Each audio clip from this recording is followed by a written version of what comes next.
Hey guys, I hope you're all having a very good day and welcome to a new vlog on my YouTube channel. If you watched my previous vlog, I will link it right here or in the description box down below, you will know what's going to happen today. Today is the day of my US visa interview. And this interview is low-key going to dictate the upcoming 5 years of my life. No biggie.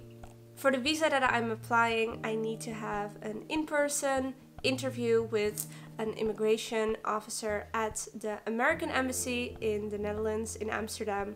And it took a while before I got an appointment, but today is the day. Yeah, and I'm super nervous.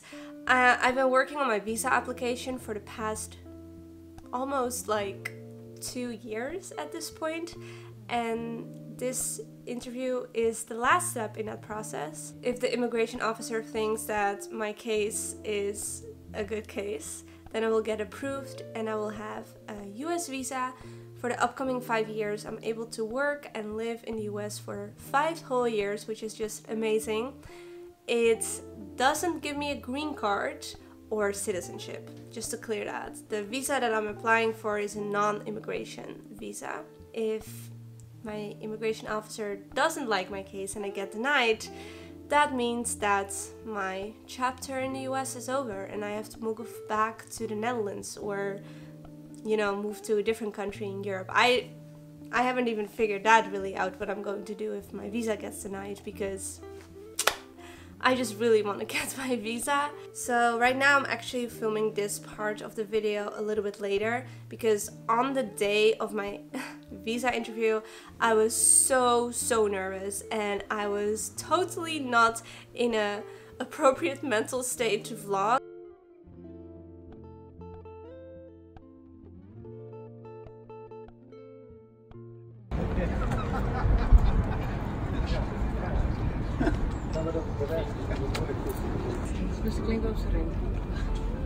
I didn't really know what to expect from my interview. I read a lot online about interviews like these, and I also talked with my lawyer, and they pretty much said that these interviews can last somewhere between 5 minutes to half an hour, that they are going to ask, you know, just questions about what work I'm doing, what my position is in my company, you know, forecasts about my revenues and things like that.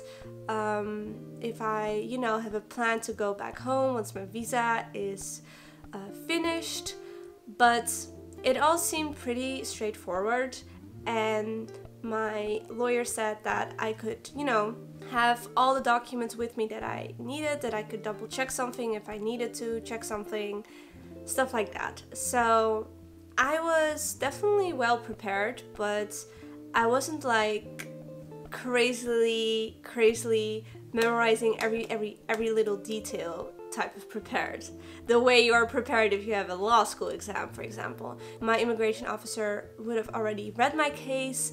You know, these were just more additional questions. That's kind of what I had in mind. So I went to Amsterdam, I went to the embassy, and I knew that I didn't have to be super early, because they give you a scheduled time, and from my previous experience going to the American Embassy, they literally just look at the time that you have to be in there. Even if there's a line, they still look at the time that your appointment is. So, you know, if you wait 30 minutes but your appointment is later than the person that is behind you, that person will still get their interview, you know, faster, if that makes sense. So I think I was like 10 minutes early, and when I came there, the line was crazy.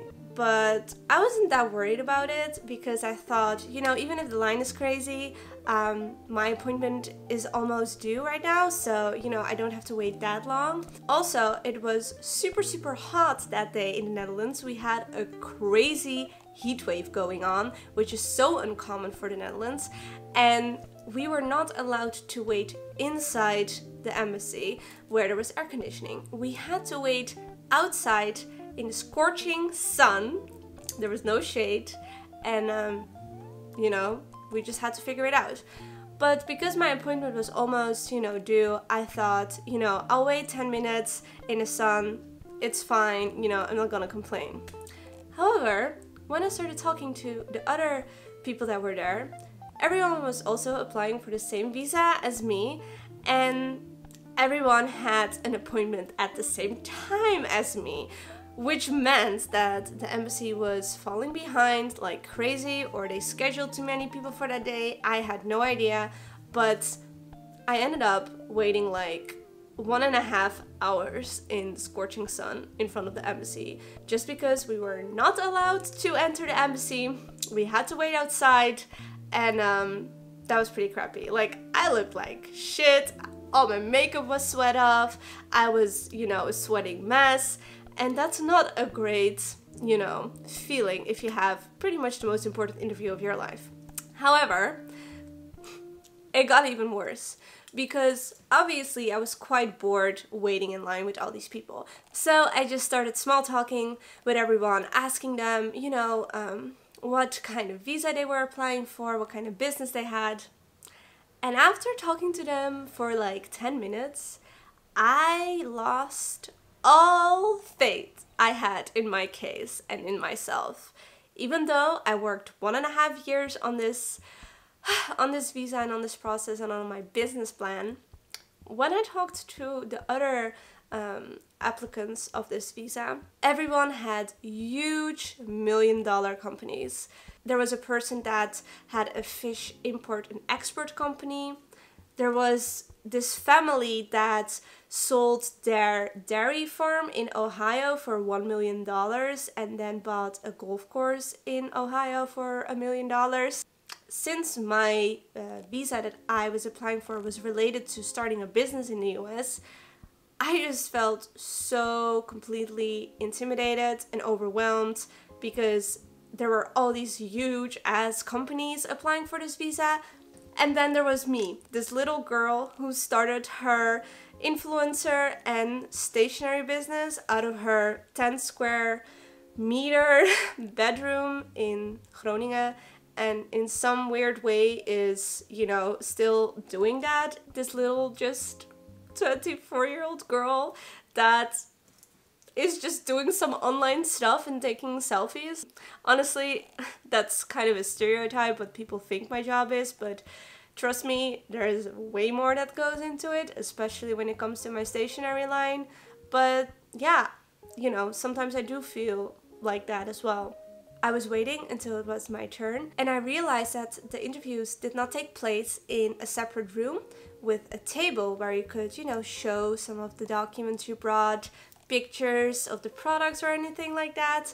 It was literally held standing in front of this, you know, little glass window where you would be talking to the immigration officer. And everyone would be able to listen to the conversation, and you wouldn't even be able to really show documents because you didn't even have a table to place things on. So I was a bit nervous about that, because I really expected also from, you know, my lawyer and everything that you would be, you know, able to show things a bit more easily. But this way it meant that I couldn't even go through my notes during the interview, and I had to, you know everything on the top of my head. And also what I started realizing when I was listening to the other interviews is that they asked super specific financial questions that I prepared a little bit, but not super well, because I thought I could always show some of the statistics that I brought with me. Instead, the questions the immigration officer asked were so specific, and I saw that some of the applicants were also struggling with them because they didn't, you know, have their documents with them or couldn't show them. But the immigration officer did expect you to, you know everything like that. You can imagine I started panicking. I was so nervous. I thought, Lilia, if you would have known this, that these questions were so specific, if these were your competitors, I would not have even tried this, or at least prepared myself way, way, way better. Okay, at this point I was waiting for 3.5 hours, and then it was finally my turn. I just started talking about how I started my company, how it grew, you know, where my idea come from, where I see it going, and you know, the immigration officer told me that, you know, my company was definitely, you know, on the smaller side compared to other companies that they usually give this visa to, but that she saw potential in me. and that she would grant me my visa for 5 years. So guys, I did it. I still don't believe, you know, I actually did it. I mean, I put in the work and the time and the money and the effort and the stress and everything, but the fact that it actually happened, I still can't believe it. But yeah, it's out. I got my US visa, and this girl is now actually moving to the US for 5 years. And, you know, goodbye Netherlands. I'm going to miss you. I love you, but it's time for a new chapter. Oh my god, you guys. Guess what? Guess what happened? I got my visa! Yay! And now I'm going to be in the US the upcoming 5 years of my life. I'm so happy. This took me a whole year to do, and now I finally got it. And I'm good for 5 years, so time to party. I can't believe it. And I'm going to move to LA. I want to, by the way, quickly thank you all for your sweet and such supportive comments on my last vlog about the whole situation with, you know, first moving with friends to LA and now by myself and being scared because I don't know anyone in LA.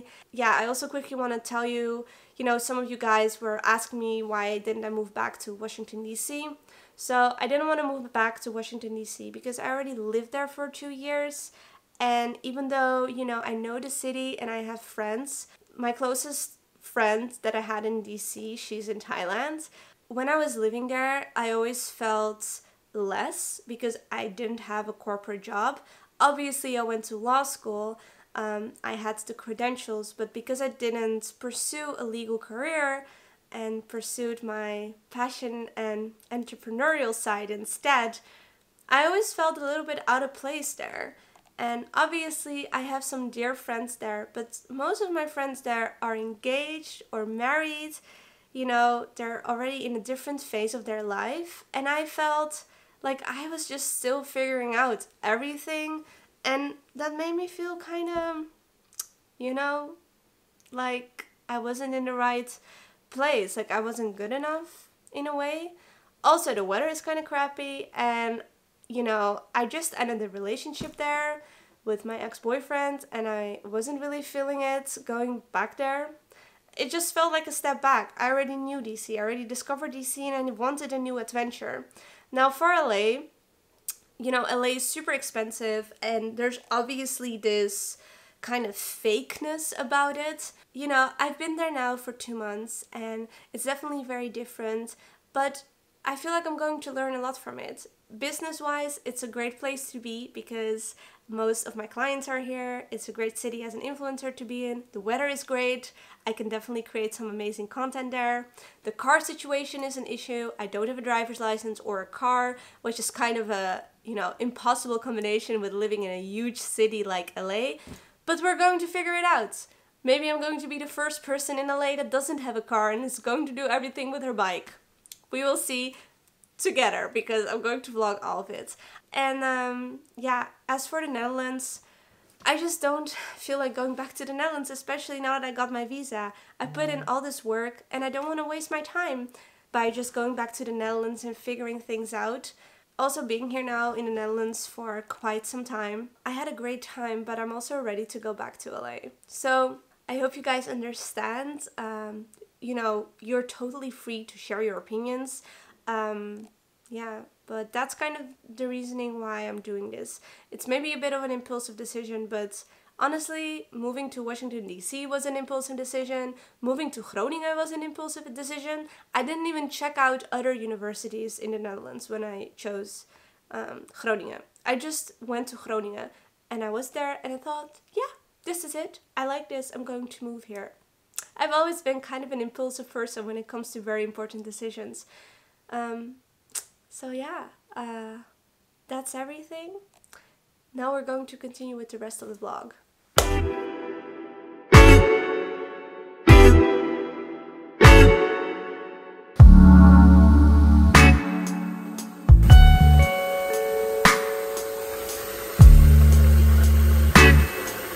I don't want nobody but you. Hey guys, long time no see.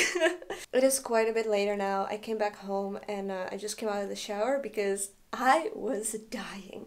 It was so ridiculously hot today in the Netherlands. We're having a heat wave and the train didn't have any air conditioning, so I was sweating my ass off. Too much information, I know, but if there's one thing, like, I don't like to complain, but if there's one thing I tend to complain about, it's two things. Either slow internet, oh my gosh, that gets me on my nerves every time, or very hot and sticky weather. Like, I hate it so much. So when I came here, I instantly took a shower and I just laid naked on the bed for a little bit and cooled down. So now I'm feeling okay again. I don't want your number down. I don't wanna give you mine and no. I don't wanna meet you nowhere now. Don't want